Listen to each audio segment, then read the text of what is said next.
really being intentional about what we're making as artists, especially in a time like today. I think it's really important, if you are going to be putting things out in the public space, to have messaging that's impactful to other people. The Village of Arts and Humanities is a neighborhood organization in the Fair Hill Trent neighborhood. We are an organization that works at the intersection of art and social justice. We sit in the 19133 zip code. Is one of the highest incarceration rates in the city. It's very difficult to meet or engage with anyone in this neighborhood who has not been touched by incarceration in some way. I was locked up at the age of 14. I was locked up and charged as an adult. I was 17. I was incarcerated for 4 years. The Care Not Control campaign is a coalition of organizations and young people who are working towards ending youth incarceration in Pennsylvania. There's a significant amount of people who are across the state investing in restorative justice, diversion projects, and really looking at new investments and looking at life-affirming institutions and life-affirming alternatives for young people who are engaged in the system. What do you think would have been a better approach for the system to deal with you and others that may find themselves in the same situation? Give me something in the community. I didn't have to go to jail. The United States of America locks up the most people in the world. So if we lock up the most people in the world, we'd be the safest community. We used to have the safest communities. I don't even feel safe walking out my front door. So obviously prisons isn't working. So what would have helped me at the age of 14 and 17 is investment in my community organizations, and where I could go play basketball, or if I was an artist, I could invest in my artwork instead of just sending me to jail, sending me 6 hours away from my family with no sense of communication.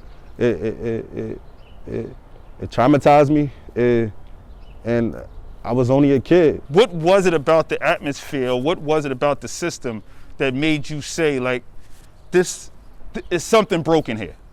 I would say the stories and knowing people innocence, just like seeing like people locked up for like the littlest things, or like the fact that they were so young and they was telling me they sentences and like how they would never come home and things like that. I feel like they really touched me, and I feel like it's a part of why I do this. Thinking about a world that is not this world, to be honest, of how we're handling and how we're working with the youth in our community, and who are the people that are being targeted in this situation, and like how like there's systemic racism that's involved in all of this.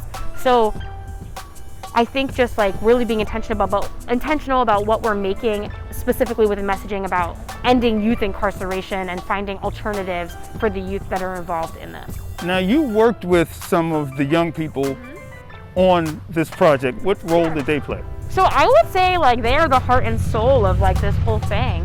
So I had images sent of 5 different youth, and also a parent who works with them as well, whose like child is incarcerated, and the words accompanied on the poster are words from them.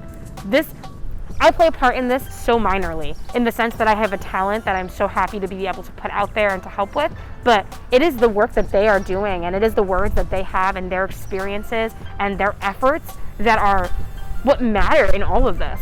We have been for many, many hundreds of years doing one thing.